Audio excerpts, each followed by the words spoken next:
همیشه تو تمرینتون باید این برنامه رو داشته باشی از اولش که 3 حرکت سیمکش، 3 حرکت دمبل، 1 حرکت یا 2 حرکت هالتر باشه و تمرین رو تموم بکن.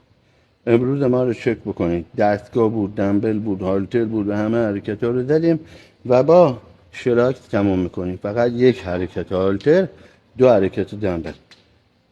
اشتباه نکنید، صبر داشته باشید. بدنسازی با تمرین زیاد نیست که هر روز 4 ساعت بایستی خودتو خسته بکنی. با برنامه‌ریزی، با سیستم درست، با مربیگری درست خودتون رو بسازید. صبر میخواد. بدنسازی از 5 سال به بعد به تو نتیجه میده. مثل درخت بامبو میمونه، باید بمونی اینقدر زیر زمین خیس بخوری و زور بزنی که زمین رو بشکافی رشد کنی. بدنسازی مثل گل رونده نیست بزنیش داخل یه گلدون رشد کنه همه خونه رو بگیره. بامبو هست، تو هم بامبو ماش.